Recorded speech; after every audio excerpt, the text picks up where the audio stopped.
안녕하세요. 세종시 세무사 두일세무회계사무소 사무장 김용식입니다.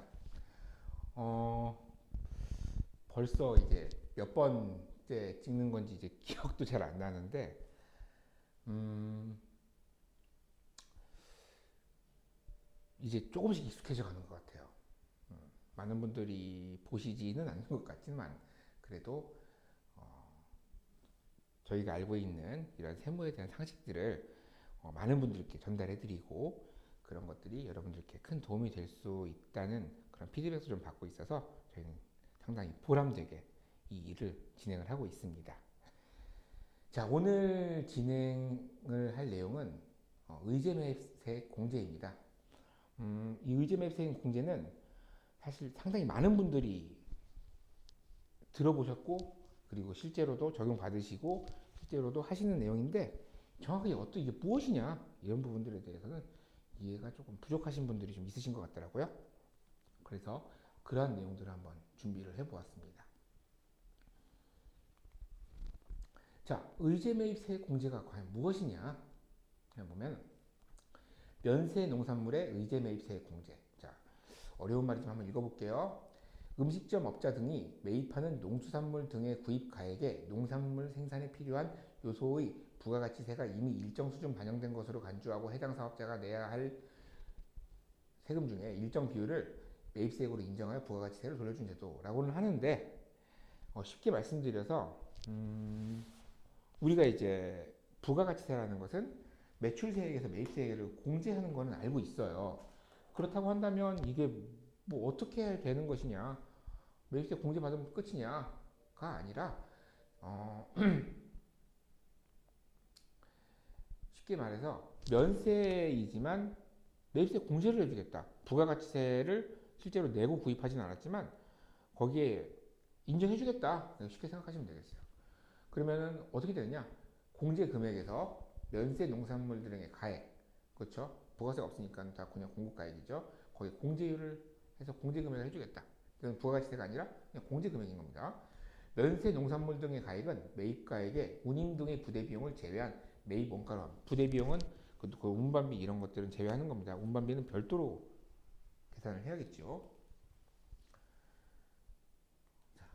그러니까 식당을 하면서 면세로 구입한 원자재를 부가세를 공제해주겠다 생각하시면 되겠습니다. 그럼 공제율 정해져 있어요. 아까 전에 공제율 여기 있죠? 공제율 얘기해 볼게요. 과세 유흥장소 100분의 4, 과세 유흥장소의 109분의 9 이렇게 되어 있는데 그냥 음식점업 같은 경우에는 109분의 9라고 생각하시면 되겠고요. 법인사업자 같은 경우는 106분의 6, 제조업은 104분의 4, 그 외에는 102분의 2. 10% 상당히 미달하지만 그래도 여기도 거의 비슷하죠. 그런 것들을 인정해주겠다는 것이고 본인의 사업에 맞는 거를 찾아가지고 진행을 하시면 되겠습니다. 아, 요즘 소리가 작다는 얘기가 좀 들어서 좀 마이크를 가까이 대고 이야기를 하고 있는데 잘 들어가겠지요? 특례사항으로 과세표준이 2억 이하인 경우에는 모두 관계없이 올해 말까지네요. 109분의 9를 적용합니다. 라고 되어 있네요. 공제 한도 연매출 2억 초과 요거는 이제 맞춰가지고 하시면 되고 법인 음식점이 상당히 적지요. 법인보다 개인이 좀 더 유리하다고 되어 있는데 개인 사업에게 아무래도 규모가 작을 테니 조금 더 인정을 해주겠다라고 생각하시면 되겠습니다. 자, 의제매입세액의 대출서류. 자, 의제매입세 공제를 받기 위한 대출서류는 계산서 등 증빙 수치, 개인에게 어쩌고저쩌고 써 있는데, 자, 쉽게 생각해서, 저희 부모님도 식당을 하시는데요. 제가 이제 부가세 신고 때마다 원재료들 들어온 것들이 증빙이 잘 들어와 있는지를 먼저 확인을 하겠지요. 거기 보면은 그 농수산물 시장, 그래서 중도메인이라고도 부르고 도메인이라고도 부르는데 그분들이 잘 계산서를 수치를 잘 해주셨는지, 잘 발급해 주셨는지 그거 먼저 확인을 하는 게 여기 첫 번째 내용이고요. 그것 이외에 뭐 시장이 아니라 그냥 농촌 지나가다가 여기 되게 좋아요. 그래서 사고 싶어. 샀는데 그러면은 거기서 그렇게 구입한 것들은 안 되냐고 하면은 농민들이 굉장히 불리해지겠죠. 그래서 농민들의 같은 경우에는 개인에게 매입했어요. 사업자가 없는. 그럴 때는 판매자의 개인정보 정도로 넣어줌으로써 그 의제매입세액을 받을 수가 있게 됩니다. 그러니까 이런 자료들을 토대로 의제매입세액 공제 명세서 작성을 하게 되죠. 예. 이런 공제 명세서 작성을 할 때 뭐 일반적인 분들이 직접 하시기는 좀 쉽지 않으실 거예요. 예. 그러니 이것들을 하실 때는 아무래도 세무 대리인과 상의를 꼭 하신 다음에 신고를 하시는 것을 추천드립니다.